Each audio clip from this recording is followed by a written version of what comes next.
two. Now to one. It's Gaines. Yes! This ball is crushed. MC Cannibal, rap Hannibal. Here to change the game, mainframe, all y'all programmable. Coaching on tracks, balling like a paper like Phil. I'm on BS and real, my rhymes convict and heal. Welcome to the Faithful Fan Show. I'm your host, Tony Cook, joined today by Big Juan from the Big Apple. You may recognize him. And we got a new guest, Pascal, my cousin.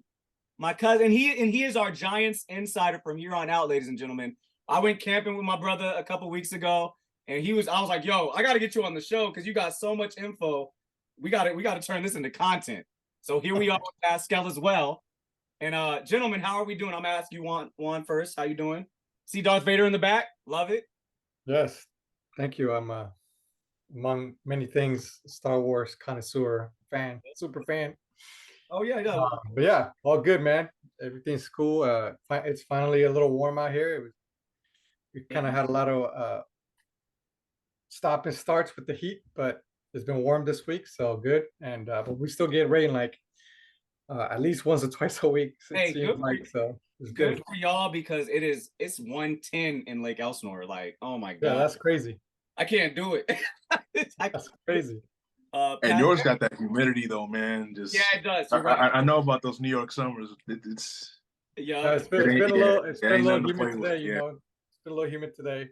But like I said, overall, it's been a pretty mild summer. So. Okay. But we're good. We're good. Everything's good. We also, so you know, we got a kitten now. So I saw that. You got a new addition to the family. Okay. Yeah. Enjoy. Cats are.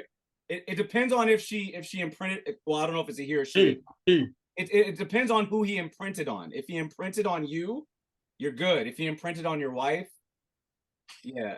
I already go through that right now with my cat. I don't even call it my cat. It's a it. It's a it. He seems to share both pretty well. Although I spend more time with him, but so you got it. Yeah. Pascal, how we doing, bro? chilling, man. A lot going on with the Giants right now. Oh yeah, what's going on? Feeling pretty nice to be a Giants fan right now, man. I'm not gonna lie. Yo, Oh, yeah. I can't get Pascal to stop talking about Daniel Jones. It's like, Hey, you know what? For everybody tuning into this, man, by the end of this episode, I'm gonna turn you a Daniel Jones truth. Oh. Just trust me. Hey, I got you. tough gig. I'll play it, Pascal. I'll play it. Hey, we're gonna start it off because the hot topic of this week so far has been running backs and how they get no love in the NFL right now. It's just the tides have turned and running backs are now like a punter or a long snapper. You know what I'm saying? You know what I'm saying? They're But getting paid more. It's crazy. really. But what happened was Saquon. So there was a running back meeting amongst a lot of the running backs, premier running backs in the league, and it was said that they were going to make a stance. And shortly after that meeting, Saquon Barkleys signed a deal.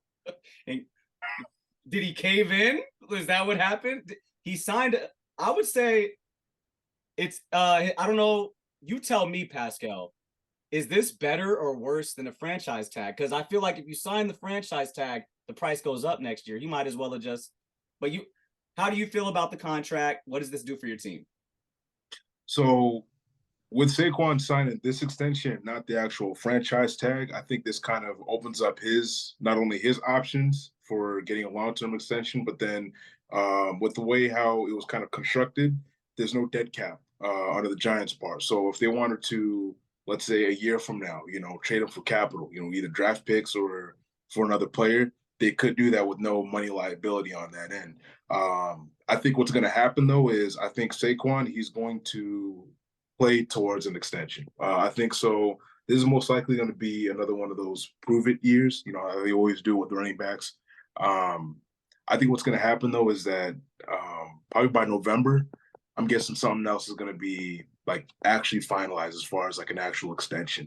Because there's been no secret that him and the Giants have been talking with this contract for almost 6-7 months now. It's not something that just kind of came out of the blue. And that's why I don't think that he signed this contract out of the blue, even with the running back strike that's happening with the NFLPA. I think this is a little bit different that has been transpiring for I don't know how long now. But 11 years, 1 year, it's a proven deal. It's something that he can work with, the Giants can work with, and I think both are trying to find like a nice little middle ground that they can both kind of come to agree with right now. Okay. And when you said that, and I've been hearing that, now they were able to trade him. Like you said, they could trade him for assets because it's not a franchise tag. It's a little different to franchise him, which is good for the Giants. It's good for the Giants. They also made a signing. They signed it. What's his name? Andrew Thomas. Yeah, our left tackle. The left tackle, big deal as well. He got a much more lucrative deal for a long. Oh yeah. But we were talking about it. Left tackle is a quarterback's best friend, and that's where the league is geared towards now. So I see it. I get it. I still think running backs are getting kicked in the what, like for the past couple of years, and it has to do with the Todd Gurley contract. I hate to say it, the Ezekiel Elliott contract that went kind of sour. None of these David Johnson. None of these dudes finished out their contract, and now owners are like, let's just draft somebody. Let's draft some young legs.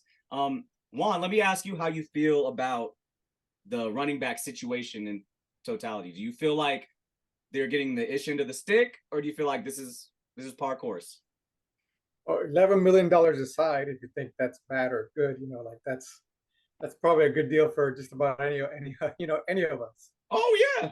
But in the NFL world, come on, Saquon is getting the short end of the stick by like a mile.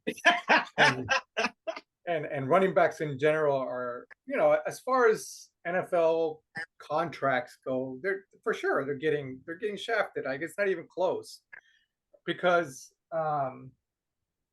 look, I agree that he essentially is now in a prove it contract, right? Essentially that's what it is. That to me is a smack in the face, but go ahead. Go.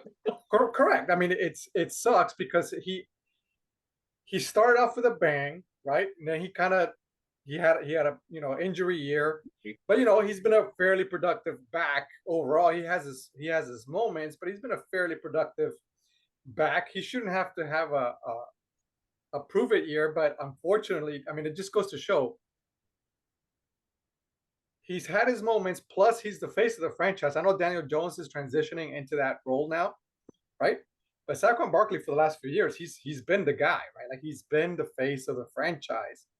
So it's a bad deal for him any which way you look at it, and especially for a running back. A prove it year for a running back can be disastrous. Yes, and it's proved disastrous. Like, I mean, I don't have his official statistic, but let's say half the time.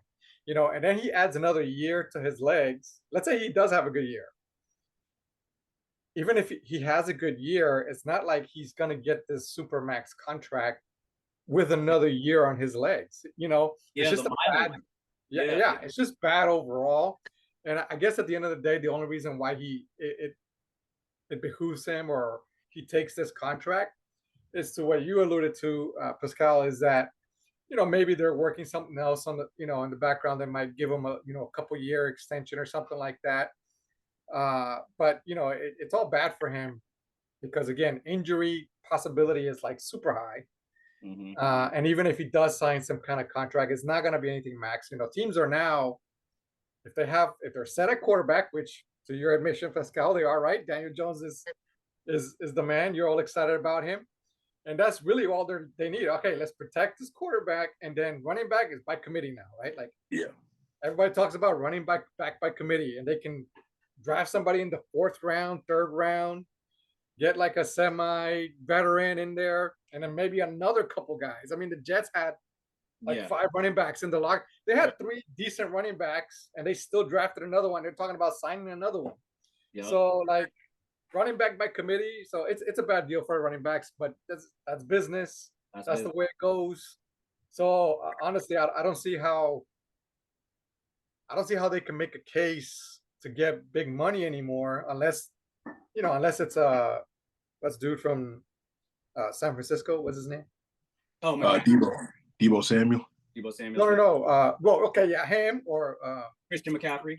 Yeah, those 2 guys, which are like just out of this world kind of stats where Yeah. they're catching, where they're And, catching. and it's that organization, they prioritize running the football. Like, they ain't really throwing the rock around. They're really running the ball with Debo, running the ball with McCaffrey, running the ball with the quarterback, But Pascal, like you said, honestly, if I'm Saquon and they're in my ear saying that before the year ends, that I'm gonna get an extension, okay, got you. I'll sign up for that 11 million for the year anytime. If y'all saying I'm gonna get my long term, but not just that, but what is this other option, right? Like sit out, yeah, and then Le'Veon Bell. yeah, we saw what happened to Le'Veon. Or Melvin Gordon, it doesn't work out like that. It doesn't. It doesn't look. That's why I'm saying it's not a good deal for him. Like no matter what, he's taking the best that he can get. He should have taken it. I don't know. That's how I feel. It is what it is. It is what it is. But Pascal, I also got to ask you about the Giants with Daniel Jones. Like Juan alluded to, him transitioning to being the face of the franchise. Do you feel like your organization is moving into that? Like, do you truly believe that Saquon Barkley will get this extension and everything? And are they a running team or a passing team going into this 2020? So especially going off of what they did in the offseason, within free agency pickups, and then also with the draft, they're going a little bit of both. Actually, if anything, they're actually going to try and do a three-headed monster here. So they're going to try and get a solidified run game, which they've had, especially that we've seen last season with Daniel Jones and Saquon being a rushing tandem. They got Eric Gray to kind of split the snaps between him, Saquon, Matt Breida. So then that's a little bit more of a load off of his shoulders and especially off of his legs. But with the addition of Darren Waller, Daniel Bellinger being what was projected to be a big step up from year 2 compared to where he was in his rookie year, and he was even solid his rookie year. There's now solidified tight end talent that's over here for more weapons for Daniel Jones to use. Tight end in the NFL, Darren Waller. Let's put some respect on that. Tight end in the NFL. Yeah, trust me. From what I've seen from like this camp that's been going on for like 2 days now, he's killing it right now. Like if anything, they actually had to tell him, hey, Daniel Jones, stop throwing it to Darren Waller so much. But if it's working, why stop it? Because no one on this defense has been able to stop him. And I think that's the reason why they kind of brought him over there. But between that, replenishing this receiver core that was completely banged up from last season, we've got a bunch of new fresh faces here. We have Jalen Hyatt coming out of Tennessee, who had a Biletnikoff year. I mean, he's one of the fastest wide receivers coming out. I'm excited. Since dare I even say Tyreek Hill. I mean, like the type of speed that he has on the field with pads on, it's insane. I mean, he just blows right by secondaries like no one's business. My bad to cut you off, Pascal. Oh, yeah, no, you good. In case you guys don't know who Hyatt is, Tennessee wide receiver that lit up Alabama last year, right? Wasn't it like he had like 5 catches and 4? Yeah. Like something. Yeah, like I think it was 7 catches for 5 touchdowns, and I think like 150, 160 something yards, man. Like he torched them, man. It was insane. See, I'm not happy to hear that because you in my division, so I got to see that boy twice. So I'm cool. That can't happen against the Cowboys. That cannot happen. Cannot happen. But Pascal, any other highlights coming out of training camp? Because I know you're dialed in just like I am. Watch it. Oh yeah. The plays from the IG, from YouTube, any way you can. What do you see highlight-wise? Other than Daniel Jones killing it on the defensive side, I'm liking what I see with Deonte Banks, that cornerback we picked up from Maryland, our first round pick. And then I also like Trey Hawkins too, really underrated dude. Right now for that linebacker position, for that linebacker 2 with Bobby Okereke, that we picked up from the Colts. Right now it's going to be either Darian Beavers, the kid from Cincinnati, Bearcats. He was hurt last year, but I think he's going to make a spot this year. He's going to be battling between him and Micah McFadden for that spot, especially for that outside linebacker position. And it's looking pretty good so far. Yeah. All right. And ladies and gentlemen, this is why I got Pascal here, because I don't want to talk about the Giants all day. We got someone here for that. We got somebody here for that. I'm not watching the Giants, but Pascal is, and that's what we need him here for. He's going to be you're going to see his face because I play the Giants. We play the Giants twice every year. So get used to Pascal. Thank you for the Giants inside. I needed that. We're going to switch gears, though. We're going to go to another New York team. that is been making big offseason moves. One of the biggest of the offseason. They got all the hype on ESPN. They got what's his name, Riddick on ESPN talking about worst to first. They're going to the Super Bowl. Da, da, da, da. So Greeny on ESPN's going, they're going to the Super Bowl, the Jets. Da, da, da. You got everybody hyped, Juan. What's going on with are you happy about the acquisition of Rodgers? Of course. Yeah, I mean, you have to be. Like, there's no question. He's arguably the best quarterback the Jets have ever had, right? Arguably by like a long shot. Even, I mean, obviously Broadway Joe won a Super Bowl, but I mean, come on, like it's not. We're comparing with different eras or whatever. Aaron Rodgers is even at his age, he's easily the best quarterback that's ever put on the green and white. Unless, I would say, I honestly, I would consider Brett Favre better because Brett Favre was my favorite player watching him. Hey, that was I forgot he played him. He did.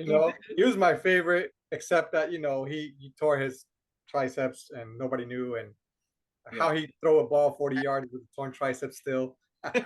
Anyway, that's besides the point. But no, I mean, look, you have to be excited. Like the Jets give you very few moments in history, and I'm talking to moments like seconds, where you can be happy about them. Honestly, like there's just very few that you kind of try to string together to stay a Jets fan. And this is the biggest thing. I mean, so you have to like take it. I mean, because it may just be the offseason hype. You might as well just enjoy it while the offseason is on. But I mean, by all measures, it seems like the organization is making all of moves, the correct moves.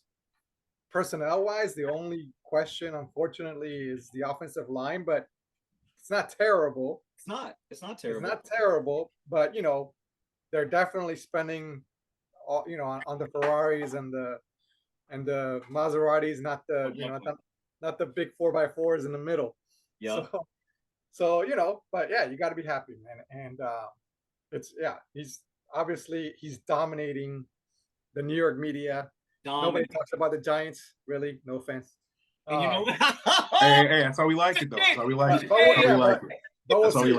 It could be a curse, right? Because it may be all this hype, and I think Sean Payton a couple of days ago made some comments about that. I was gonna say that. So, and then I do like your guys' coach too. That's another thing. What's the name? Robert Saleh. I like him because I like how he responded to the Sean Payton. He's like, if they ain't talking about you, you don't got no haters. You know what I'm saying? He said that. He said that in a live press conference. I'm like, I can get with this guy. I like Robert Saleh. We'll just see if it all works out. Fantastic. If it doesn't, he's done. Obviously, this is an all-in type situation.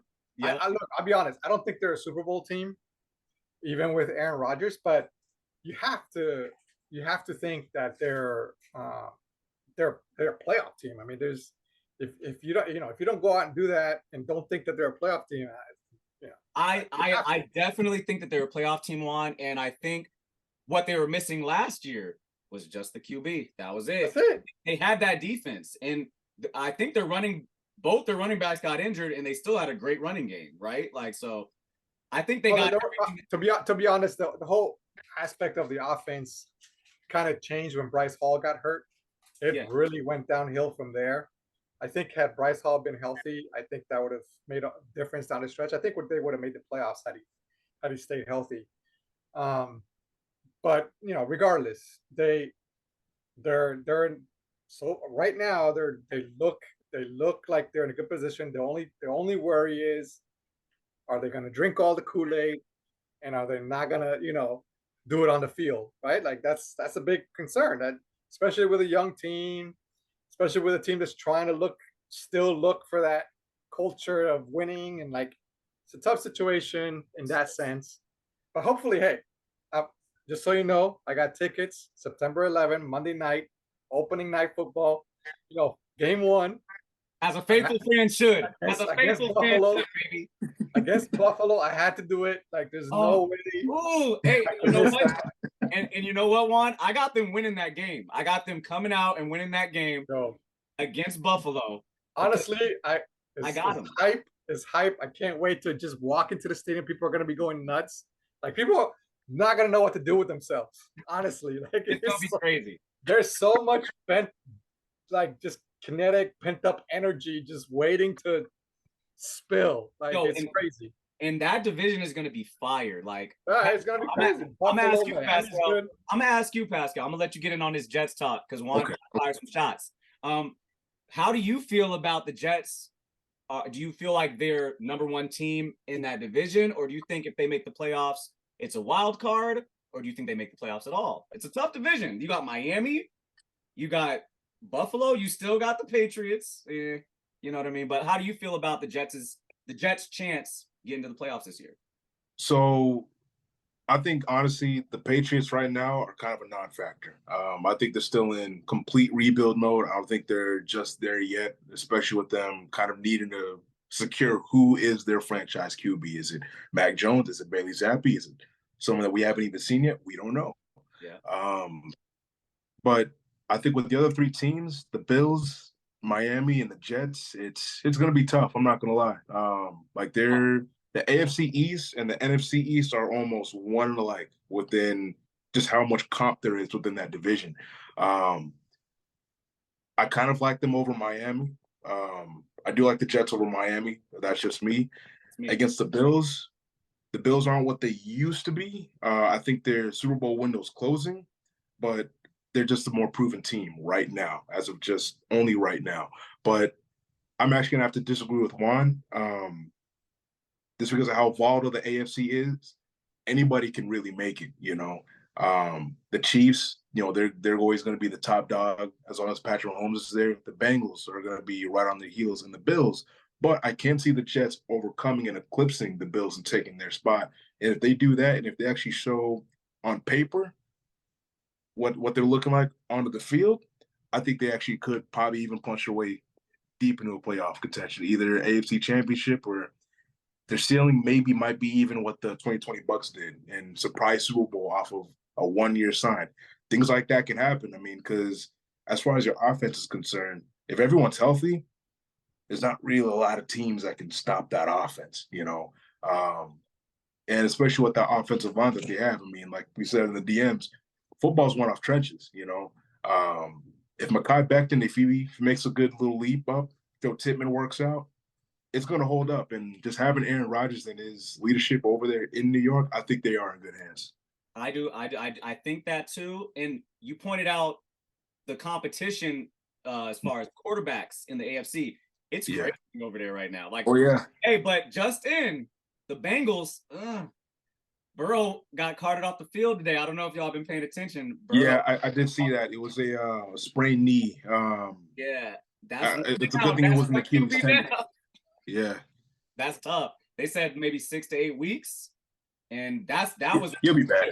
That was oh yeah. It's early still, but that's one thing to look at. The AFC's got a lot of QBs.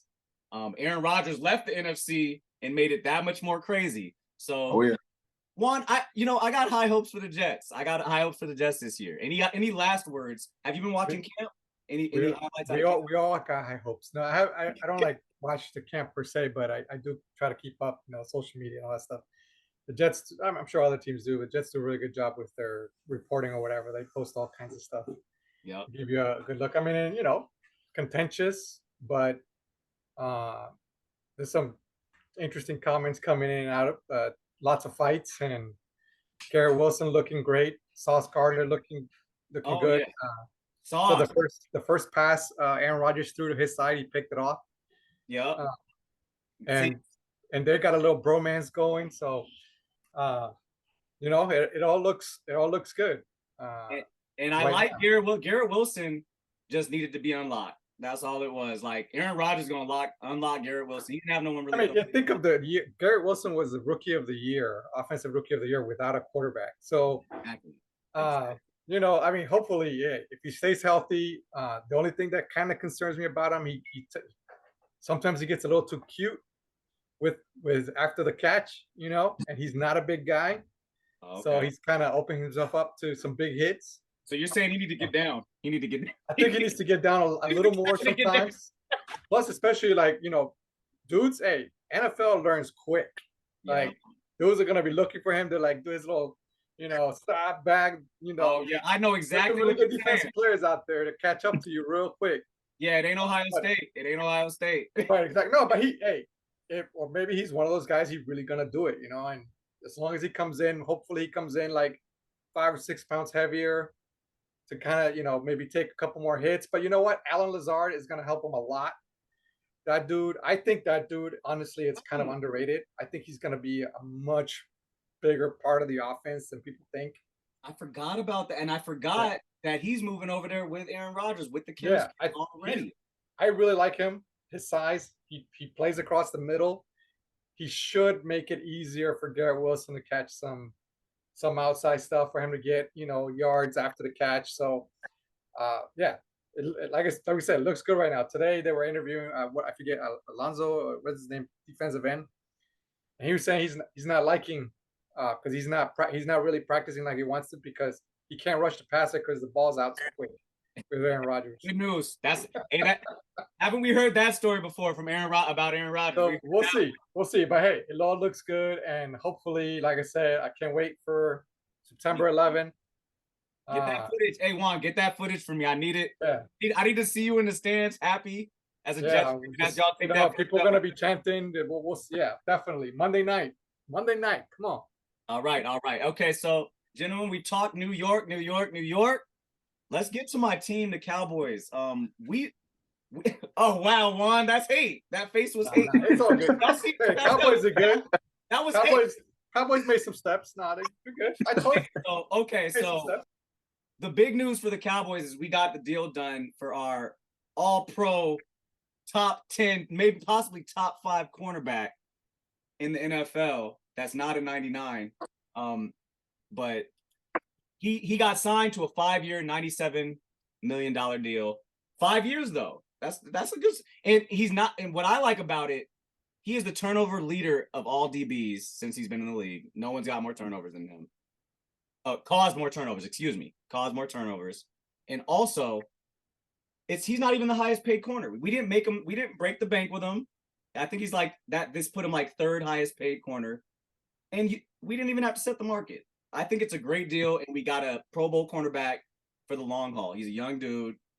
I like the deal. How do we feel about, because he's a polarizing player. I'm going to ask you, Pascal, how do you feel about Trayvon Diggs? Do you think that he's worth that money?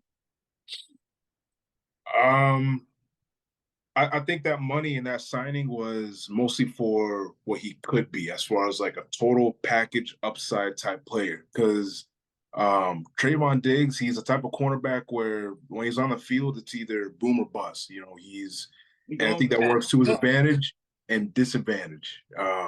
Like Trayvon Diggs, like you said, he is leading all DBs in passes, intercepted, but he's also leading almost all DBs in yards allowed, and oh my God. Wait. Go ahead, Pascal. I'm gonna let you talk. Don't worry, I got you. I think what's really going to help him out, though, is him kind of studying under Stephon Gilmore. And I think that's actually one of the main reasons why you guys signed him, kind of give him that more, I guess, well-adjusted cornerback that's just good all around to study from, that's already proven in the league. And I think that he'll only benefit from that. And Trayvon Diggs, he's still really young, man. I mean, he's within that 5-year contract, man. I think the sky's the limit with that type of player. I think he'll be all right. And honestly, the boomer bust narrative is great. It's true. But I think last year he tightened up a lot of that. I think the year where he got a lot. He did. I think the year where he got the record break 11 picks in 1 year, he was very boomer bust. It was pick or the receivers going to the house. But I think he had less interceptions last year. But I think he tightened up a little bit of that. The other thing he does need to work on is tackling. He's not really he's not an enforcer in the run game, and that's one place where you could say he's not worth the money, because players like Ramsey coming up and making that tackle, players like Sauce Gardner, first year, you see him coming up and putting his nose in the mix. That's one thing I wish Trayvon did a little more of. Juan, I'm gonna ask you, because you have a top 3 corner already on your. I feel like Sauce, after 1 year, and it might be high, we'll see this year, he's one of the better corners in the NFL. Do you feel like Trayvon Diggs was worth the $97 million for 5 years? I would say Sauce Gardner is the best corner in the NBA. Yes. Did I say MJ? Did I say MJ? You're about to. Now, I caught myself. Okay. I look as a expert in the position of corner. Mm. Having watched just about every second Darrelle Revis ever played. You're right. Okay. Look, I haven't seen a better cover corner ever than Darrelle Revis. Like that's tough to me. You know, he's the best cover corner, best overall corner. Deion Sanders, but we're not talking about all that. But as far as Trayvon Diggs, I agree with everything Pascal said, except I'm gonna take a little bit step further and say on paper right now I think it's too much money for him. But I agree with the youth. I don't think it's a bad deal for the Cowboys. Like I think they have to make that deal. On paper, it's too much money, in my opinion, for a guy with his stats. The boom and bust thing. I understand it's like he cleaned it up a little bit, but still, like the bulk of his impressive stats were like in 1 year, right? Like and then they spread it out, and so they're saying all these things. So it just depends, where you put in the microscope. So if you have to like put the microscope on a guy on this side and then maybe on this side to kind of get different angles on him, that's not necessarily a great thing, right? Okay. So just from that angle, I think it's too much money. But again, like I said, just because the way the talent is in the league, and you got a guy right there who's young, and who very, very likely, I agree with Pascal, has an upside. You got to pay him that money. It's a good deal for the Cowboy. I think it's a good gamble, if you want to call it that. I wouldn't call it a gamble because he is proven. It's not like he's out there just running a fool. Yeah, he is proven. So on paper, I think it's a little much, but in the reality of things in the NFL and for the Cowboys is a good deal for them. And if he improves from where he's at now, as far as a cover guy, hey, it's a great freaking deal. Like it's awesome. So I think it's have to do it. He's 24. So my guys are both at a wait and see kind of. Like you guys are both kind of like, I wouldn't pay him that much, but let's wait and see. I see. I get you, and you made a good point about. Like I wouldn't pay him that much money if he was on the open market. Maybe okay, and he's already with the team. Like you said, we have him on. Like they see him work every day. You got to do it. Okay, all right. I like the answers. I'm gonna keep pushing. I'm not gonna be too combative. I got you. We'll wait and see. This is a prove it year for Diggs right now. Let's prove it. But it's a much better deal to prove it, right? He's gonna get he's gonna get killed. $44 million guaranteed, I think it is. He's gonna get killed if he doesn't have a good year though. Like that's the prove it for him. He'll get paid. He's got to show up and show out, but he'll get paid. Honestly, I think it's kind of a given though that he's going to have even a better year though, just because of which cornerback is playing on the other side of him. Absolutely, Stephon Diggs. Even if Stephon Gilmore isn't the same Stephon Gilmore that was on the Patriots, that's still a cornerback to be reckoned with, and I think a lot of QBs aren't going to want to throw that direction to begin with. So that's going to open up a lot more plays where Trayvon Diggs probably can't even come back with that pick. Yeah. You never know. Absolutely. I like it, gentlemen. We're gonna go to this last topic because this is a New York episode, and you guys do play each other this year. So I'd like to ask Pascal, how do you see this game? Wait, so what week do you guys? Let me ask, what week do you guys play each other? Do you know? I want to say it's either week 10 or week 11. I think. Okay, so fairly late, like past bye week, kind of. Pascal, do you feel like the Giants, when they meet the Jets and Aaron Rodgers, will they come away? Will Daniel Jones, the new face of the franchise, come away with a W? I think so, and the only reason why I'm saying I think so is because of matchups. I think with the one thing that's really not being talked a lot, especially with this Giants team as a collective, is just how talent loaded it is on just about every single position, front and center, including even depth. Talk that a talk, lot of people Pascal. a lot of people are not talking about what we did this offseason. You know what? I'm glad it's like that, because with the Giants, all of you guys should know, when the microscope isn't on the Giants, they shock the world every single time, and I think just with our rushing attack and the Jets' lack of run defense when it comes to solid linebackers that can stop that rush, especially down the middle, or even covering tight ends, which Darren Waller, that dude's 6'6", 240-something pounds, running a 4.4, you know? Like, that's good luck, you know? Good luck. Daniel Jones is going to be tested, though, for sure, against that secondary, against the Jets. Like, if he's not careful, he's going to turn the ball over, which that's something that he's absolutely corrected over the span of, almost every single year he's been in the NFL. It's something that he's corrected every single time, to the point where now he's now the QB with one of the less turnovers throughout the entire rest of that whole 2022 season. But that's going to be a test for sure. It's going to be a tough game.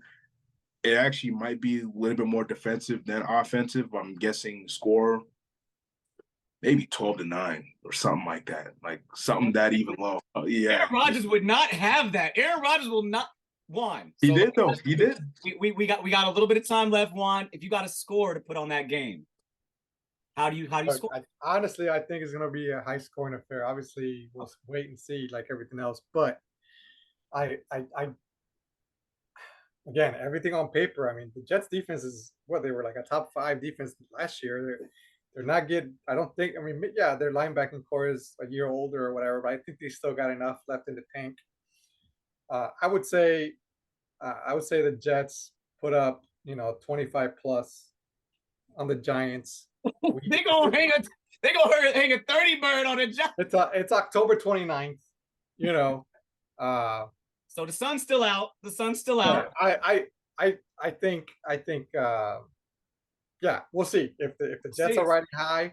I think that's about that week where you really begin to see how good they are. Ladies and gentlemen, thank you for joining the Faithful Fan Show. Make sure you like, subscribe to the channel. We got more content coming. Football season is upon us. Y'all see Cowboy Stadium. I'm gonna try to get up there this year. It's the Faithful Fan Show. Until next time, ladies and gentlemen.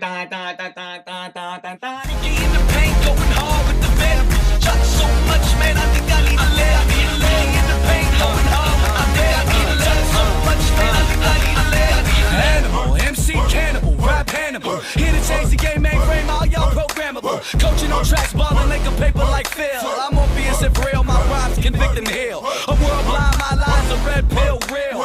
Ball like I've been here, rookie in his prime.